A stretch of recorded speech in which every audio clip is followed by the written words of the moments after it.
एक समय की बात है। एक गांव में सफेद साड़ी वाली चुड़ैल का आतंक था। चुड़ैल रात भर गांव में घूमती और गांव का जो भी आदमी उसे दिखाई देता उसे वो घायल कर देती। अरे कोई तो बचाओ, मर गया रे। एक रात हरिया अपने खेत से अपने घर लौट रहा था कि तभी अचानक उसके सामने चुड़ैल आ जाती है। अरे बाप रे, ये चुड़ैल कहाँ से आ गई? आज तो मैं गया काम से।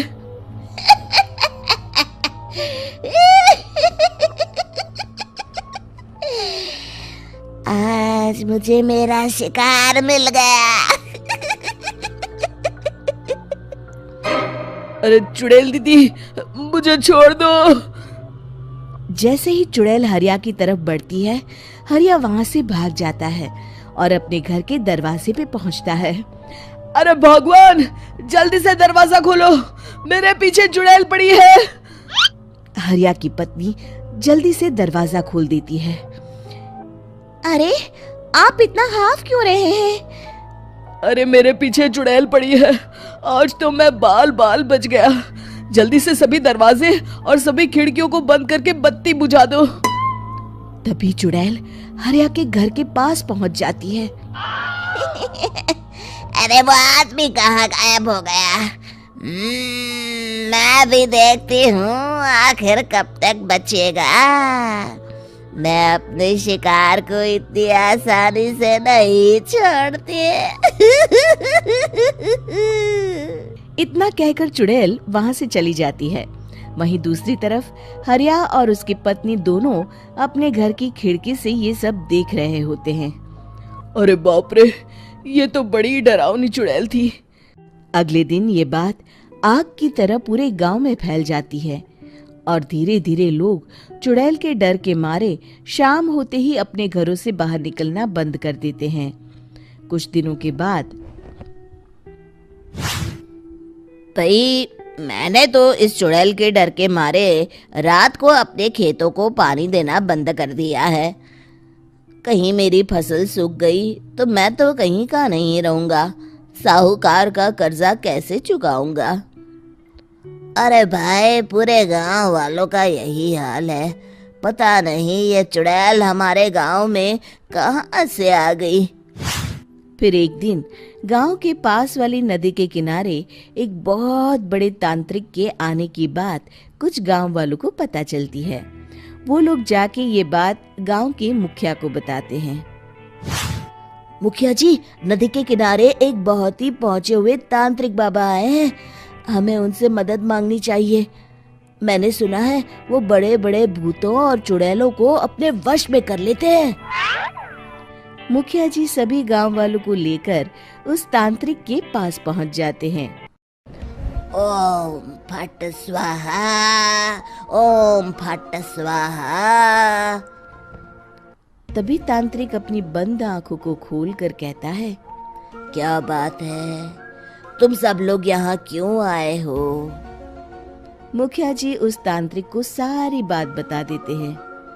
अच्छा, तो ये बात है। और तांत्रिक अपनी आंखों को बंद कर लेता है। मैं देख रहा हूँ तुम्हारे पूर्वजों ने बहुत पाप किए थे, जिससे ये गांव अब श्रापित हो चुका है। उसी के फल स्वरूप तुम्हारे गांव में चुड़ैल आई है। ये चुड़ैल बहुत खतरनाक है, ये किसी को नहीं छोड़ेगी। हे भगवान, मर गए रे, अब क्या होगा? तभी गांव के मुखिया जी कहते हैं, बाबा, इस चुड़ैल से हम सबको बचा लीजिए। कोई तो उपाय होगा। इसका सिर्फ एक ही उपाय है। सभी गांव वालों को बारी बारी हर दिन अपनी आधी फसल उस पहाड़ी के ऊपर बनी काली गुफा में छोड़ के आनी होगी। तभी उस चुड़ैल की भूख मिटेगी और श्राप का प्रभाव खत्म हो जाएगा और तुम सब जिंदा बच जाओगे।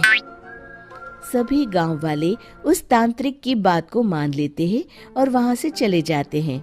फिर अगले दिन से रोज उस गांव के लोग बारी बारी से अपनी आधी फसल उस काली गुफा के पास जाकर रखाते। कुछ दिनों बाद हरिया की बारी आती है। बाप रे, आज तो मेरी बारी है उस काली गुफा में जाने की। क्या करूं? वो तो जीवन के 5 सबसे अच्छे गुरु: माँ बाप, ठोकरें, असफलता, भूखा पेट और बड़ी खाली जेब। खतरनाक चुड़ैल है। मेरे तो हाथ पैर कांप रहे हैं। फिर हरिया डरते डरते अनाज की बोरियां अपनी बैलगाड़ी में लाद देता है। तभी हरिया की पत्नी उससे कहती है, देखो जी, संभल के जाना और किसी भी हालत में शाम होने से पहले वापस आ जाना। उस चुड़ैल का कोई भरोसा नहीं है जी। हरिया बैलगाड़ी में बैठते हुए कहता है, भगवान, मैं क्या वापस आऊंगा? लगता है अब तो मेरी खबर ही आएगी। इतना कहकर हरिया वहां से चला जाता है। रास्ते में जंगल से गुजरते हुए हरिया की बैलगाड़ी का एक चक्का बड़े गड्ढे में फंस जाता है। हे भगवान, अब ये क्या मुसीबत है? हरिया नीचे उतर के पूरी ताकत से अपनी बैलगाड़ी को गड्ढे से निकालने की कोशिश करता है। बहुत देर मेहनत करने के बाद हरिया की बैलगाड़ी उस गड्ढे से बाहर निकल जाती है। हे भगवान, अब तो शाम होने वाली है। आज तो मैं गया काम से। जैसे तैसे हरिया काली गुफा में पहुंच जाता है। अरे मर गया रे, यहाँ तो चारों तरफ डरावना माहौल है। मैंने यहाँ आने में बहुत देर कर दी, कहीं चुड़ैल नाराज ना हो जाए। हरिया अनाज की बोरिया वहां रख के जैसे ही जाने लगता है, तभी उसे किसी के आने की आवाज सुनाई देती है। हरिया एक कोने में छुपकर अंदर देखने लगता है। चुड़ैल वहां आती है और फिर अपने चेहरे से नकली चुड़ैल का मुखौटा निकाल देती है। हरिया ये देख के हक्का बक्का रह जाता है। तभी चुड़ैल कहती है, भैया यहाँ आना। आज तो बहुत अनाज आया है, इसे मिलाकर अब हमारे पास ढेर सारा अनाज जमा हो गया है। कल ही हम इसे शहर में बेच आएंगे और माला माल हो जाएंगे। तभी अंदर से नदी के किनारे वाला तांत्रिक बाहर आता है। अरे, ये तो तांत्रिक बाबा है। हाँ, अब तो हम दोनों की जिंदगी मजे में कटेगी। गांव वालों को बेवकूफ बनाना इतना भी मुश्किल नहीं था। लोग तो तुम्हें सच में असली चुड़ैल समझते हैं। हाँ, तुमने सही कहा। अब ये गांव वाले चुड़ैल के डर से जिंदगी भर इस काली गुफा में अनाज पहुंचाते रहेंगे। अच्छा, तो ये बात है। ये दोनों पूरे गांव वालों को बेवकूफ बना रहे हैं। अभी जाकर सबको बताता हूँ। हरिया उन दोनों की पूरी बातें सुन लेता है और जल्दी से वापस गांव में आता है। गांव वालों को पूरी बात बता देता है। इससे पहले वो दोनों हमारा अनाज लेकर शहर जाए, हमें उन दोनों को पकड़ना होगा। उधर दूसरी तरफ नकली तांत्रिक और नकली चुड़ैल बनी औरत एक बड़ी गाड़ी में सारा अनाज लाद के वहां से निकलने की तैयारी कर रहे होते हैं। जल्दी करो, इससे पहले हमें कोई देख ले। हमें यहाँ से निकलना होगा। और तभी वो दोनों देखते हैं कि सामने से सभी गांव वाले अपने अपने हाथों में मशाल लेके आ रहे हैं। दोनों बुरी तरह डर जाते हैं। रुक जाओ, तुम दोनों का भांडा फूट चुका है। अरे मर गए रे, ये गांव वाले कहाँ से आ गए? तुमने क्या सोचा इतनी आसानी से यहाँ से निकल जाओगे? ये अनाज हमने अपने खून पसीने से दिन रात खेतों में मेहनत करके उगाया है। दोनों मुखिया जी के पैरों में गिर जाते हैं। हमें माफ कर दीजिए, हम दोनों एक नंबर के कामचोर हैं। बिना मेहनत किए पैसे कमाना चाहते थे। हाँ हाँ, अब हम आगे से मेहनत मजदूरी करके पैसे कमाएंगे। हमें कुछ मत करना, हमें छोड़ दीजिए।